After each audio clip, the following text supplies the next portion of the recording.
Welcome to another Walter Football video. I'm Charlie Campbell, Senior Draft Analyst. Before we get rolling here, I suggest you click into the settings, speed it up to 1.25 or 1.5. Also, you can click the link below for the mock to follow along in another window if you want to read and see the picks laid out there on the site as well. So, anyways, let's get into this week's mock. First overall, I have the Jaguars taking Aiden Hutchinson.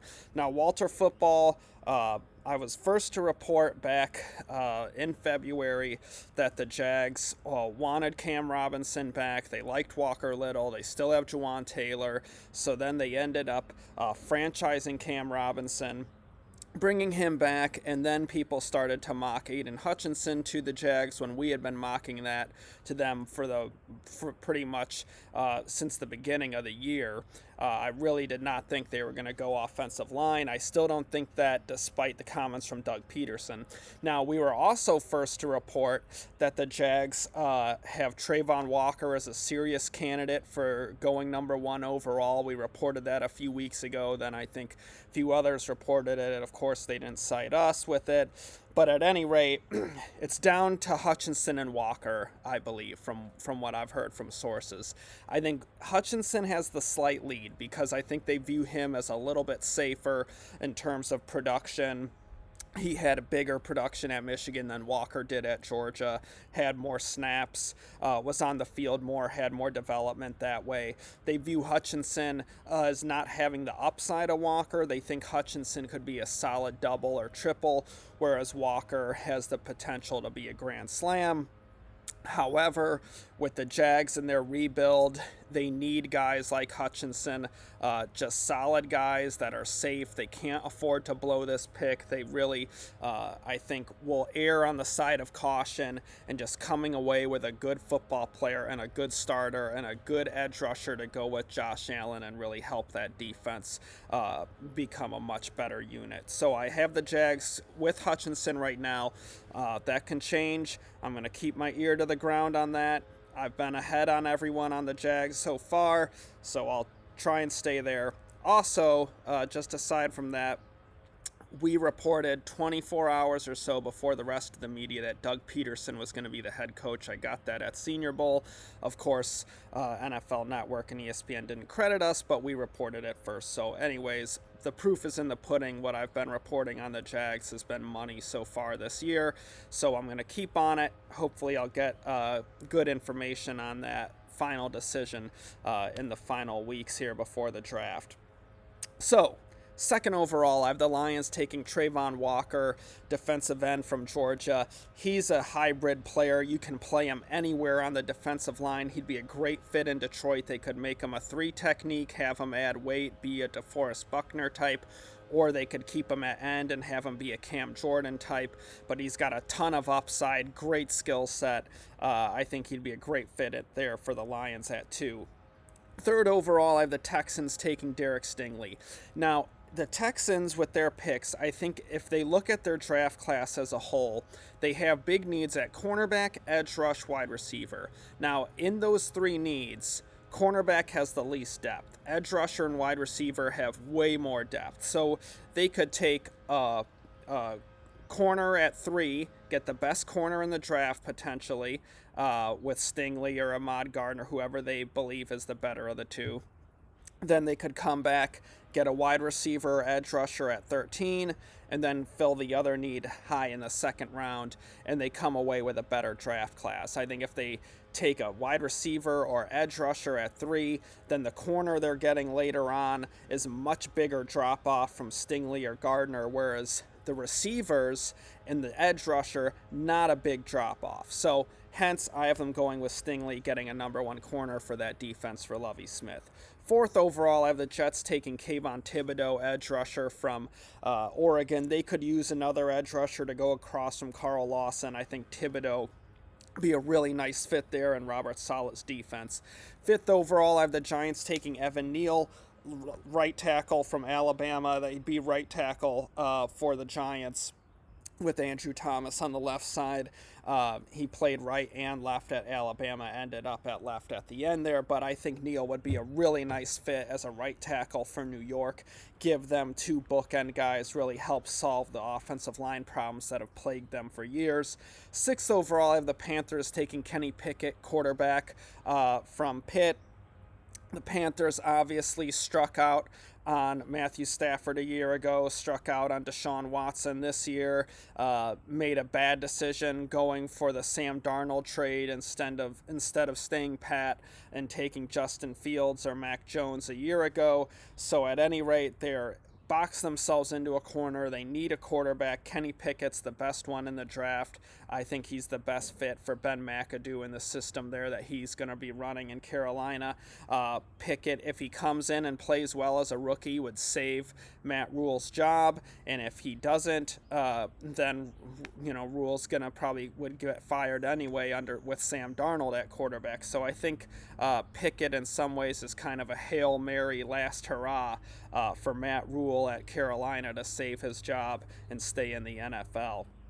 7th overall, I have the Giants taking Ahmad Gardner, cornerback from Cincinnati. The Giants could use some young talent at corner. Gardner has a huge skill set, big, fast, athletic, could turn into a number one corner there for the Giants. 8th overall, I have the Falcons taking Drake London, wide receiver from USC. Obviously, Atlanta has a lot of needs, a lot of directions they could go with this pick. They need pass rush, but if you look at the pass rushers here, you have Hutchinson, Walker, and Thibodeau off the board. They could maybe think of George Karlaftis or Jermaine Johnson. That's a little high for those guys. And they're getting good value with the best receiver in the draft and Drake London, a guy that could be a dynamite player across from Kyle Pitts. And with losing Julio Jones, Calvin Ridley suspended, and who knows if he'll ever play again for the Falcons. They might dump him and get rid of him when suspension is up. Contract is coming up on him as well. Russell Gage left for Tampa Bay, so they really need receiver help, and I think Drake London would just be a phenomenal pick for them to pair with Kyle Pitts. 9th overall, I have the Seahawks taking Ikem Ekwonu. The Seahawks really have a lot of needs. Taking Ike Ekwonu makes a lot of sense as far as getting a left tackle to replace Dwayne Brown. Really good value there at 9th overall. Him or Charles Cross would be a good value there for Seattle. 10th overall, I have the Jets taking Charles Cross, left tackle from Mississippi State. We'll see what happens with Mekhi Becton if that situation kind of straightens out, but they could use more offensive line help if he's going to be potentially not starting or moved inside to compete at guard. Definitely, I think with the MO there of Joe Douglas, he isn't going to want to reach. He's going to want to take best player available. Charles Cross definitely would be it. He could easily go higher in the top 10. 11th overall, I have the Washington Commanders, almost called them formerly known as the Redskins, but the Commanders taking Kyle Hamilton, safety from Notre Dame. Landon Collins is gone. They need safety help, safety upgrade. I think Kyle Hamilton is a plug-and-play upgrade there for Washington. 12th overall, I have the Vikings taking George Karlaftis, defensive end from Purdue. They could use more young talent on the defensive line. I think Karlaftis would be a really good fit there in Minnesota. 13th overall, I have the Texans taking Garrett Wilson.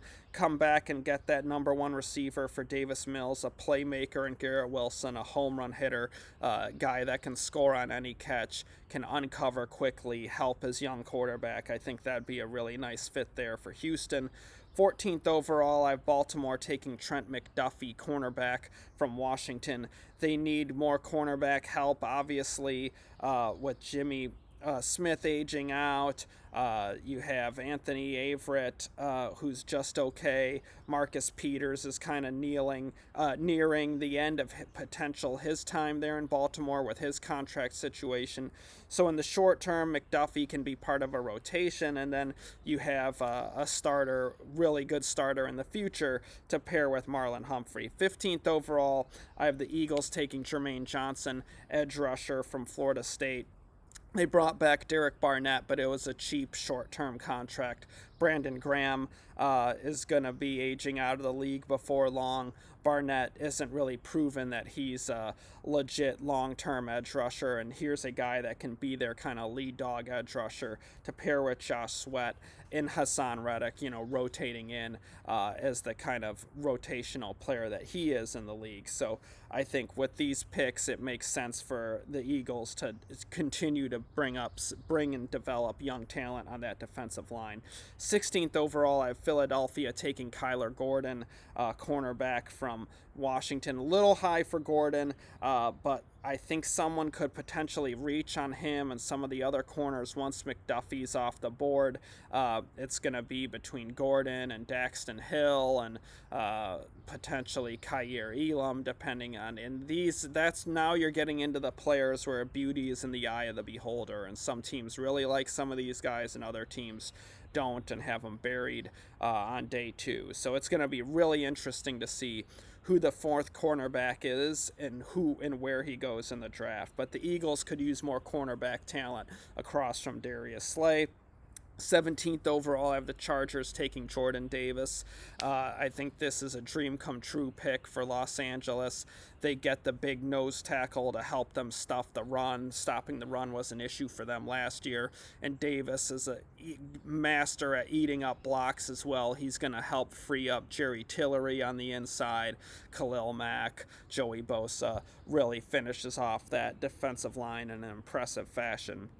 18th overall, I have the Saints taking Tyler Smith, left tackle from Tulsa. I've had this one for a long time. I think he makes a ton of sense for New Orleans and replacing Teron Armstead. Great athlete, great skill set, similar to Armstead coming out, and the Saints have just done a masterful job of taking these kinds of offensive linemen and developing them into good players.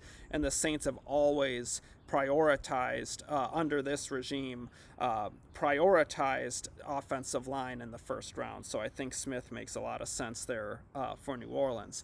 19th overall, I have the Eagles taking Nakobe Dean, linebacker from Georgia. Obviously, Philadelphia's needed linebacker help. Dean would be a plug-and-play upgrade for them, and he'd also help in the pass rush because he's a dynamic blitzer. It'd be really fun to see him and Hassan Reddick in that rush package, what they can do together. 20th overall, I have the Steelers taking Malik Willis, quarterback from Liberty. I think this one is going to happen.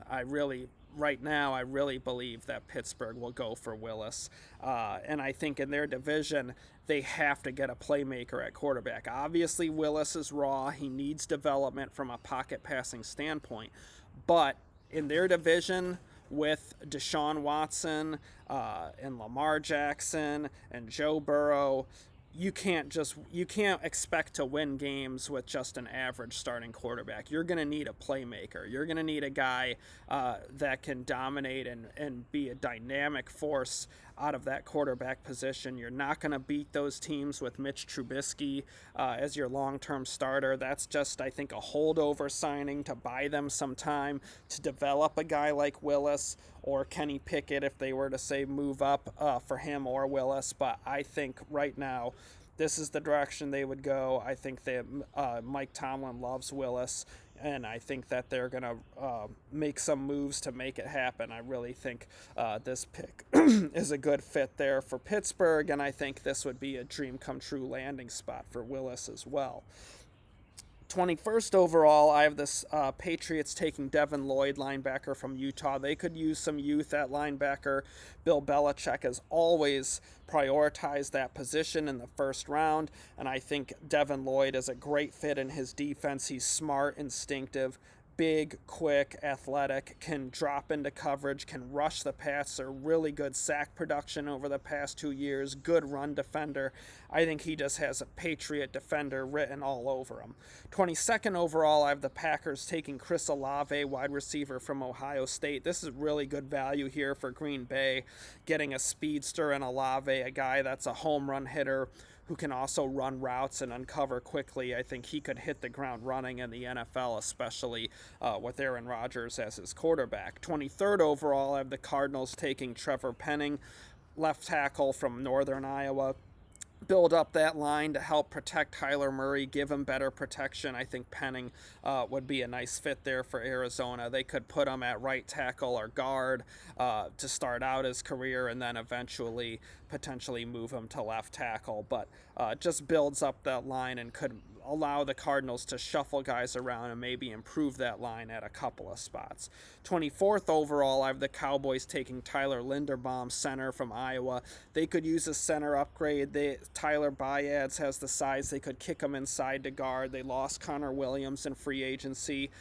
So I think in the first round here, Linderbaum, Penning, those picks, Kenyon Green, Zion Johnson, those picks all make sense for Dallas to get some offensive line help to protect Dak Prescott. So it's kind of just a question of the target. Do you want a guard? Do you want a center? Will Penning get there to be a tackle? Do they value another tackle like Nick Petit-Frere that high?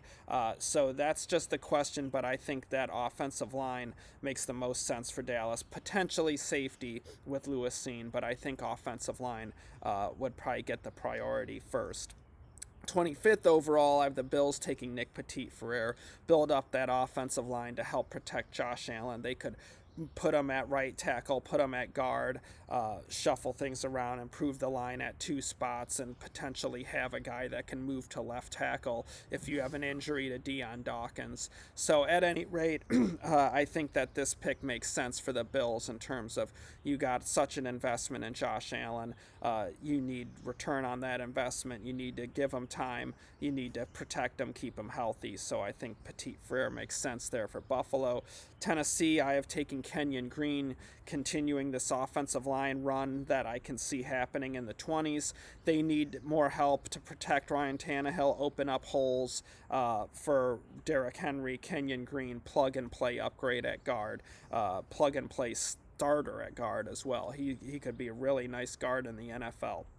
27th overall, I have the Bucs continuing the trend with Zion Johnson, guard from Boston College.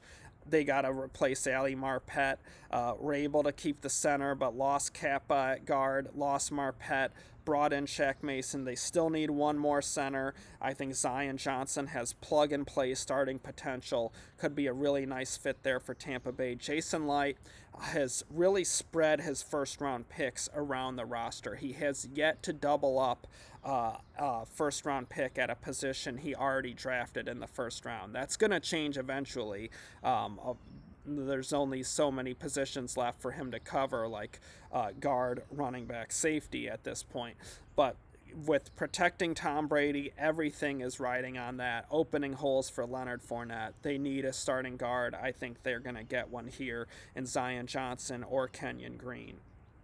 All right, 28th overall, I have Green Bay taking Treylon Burks, wide receiver from Arkansas, doubling up at receiver, trying to appease Aaron Rodgers there after losing Devontae Adams. Burks is the big possessional receiver, dangerous after the catch. I think he and Olave could be a great tandem together, and I think this pick would help the Packers in so many ways in terms of just these two picks, I should say, in terms of a speed receiver, a possessional receiver, and young talent that can hit the ground running in the NFL. 29th overall, I have the Chiefs taking Jamison Williams, wide receiver from Alabama. Give them a speedster to replace Tyreek Hill.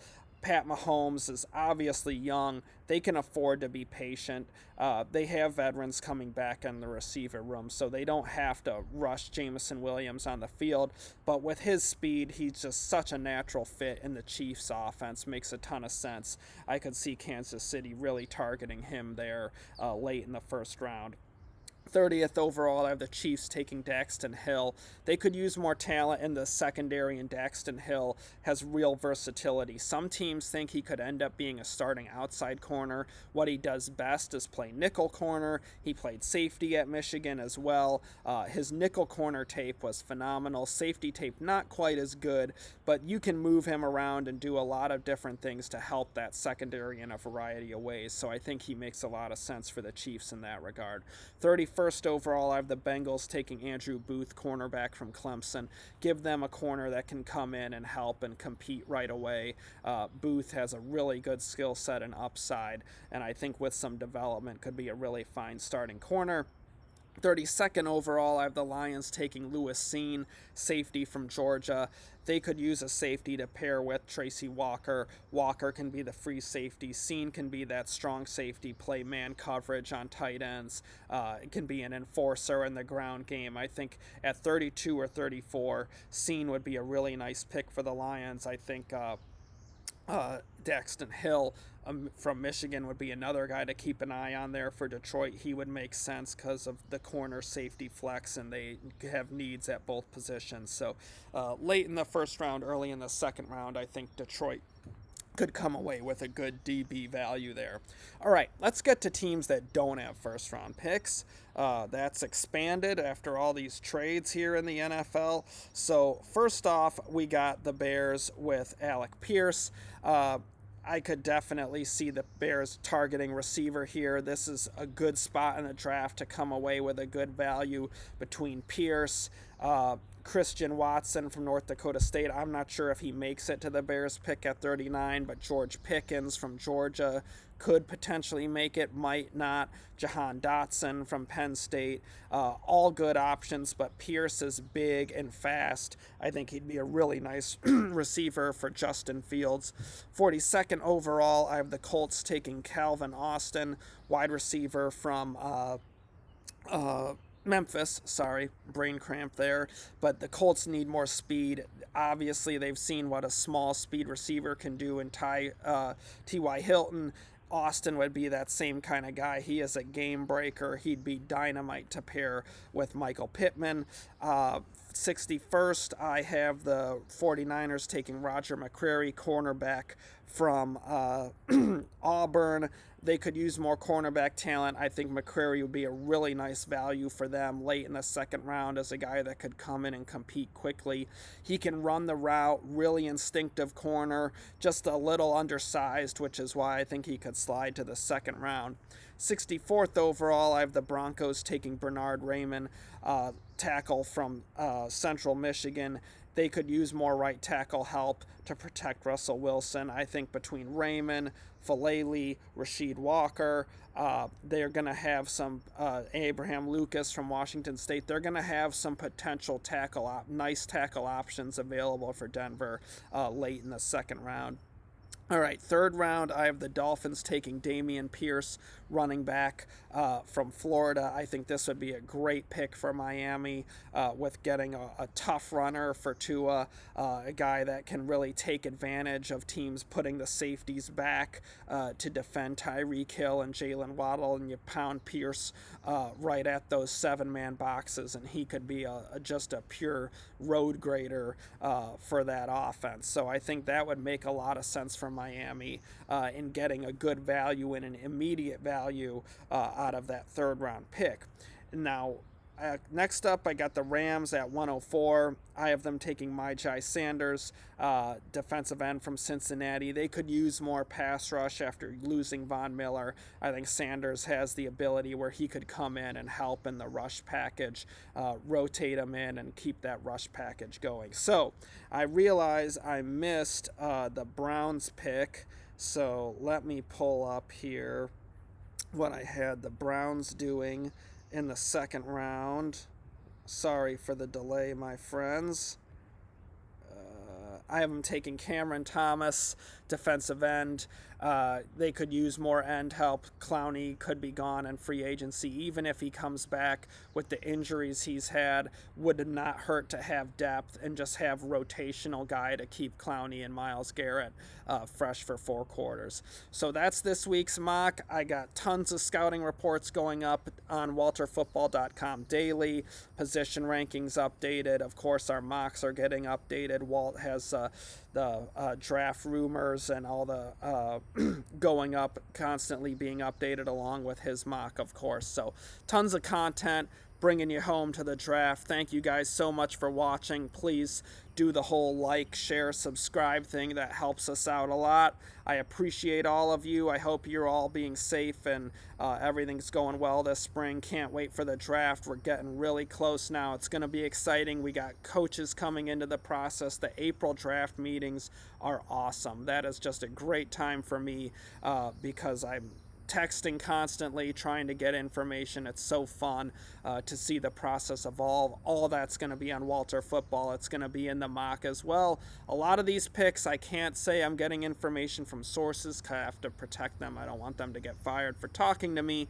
But a lot of these picks have sourced information behind them, and I just can't say which ones. So, at any rate, I love you guys. I love all of you. Take care. Be safe. I'll be back with you soon.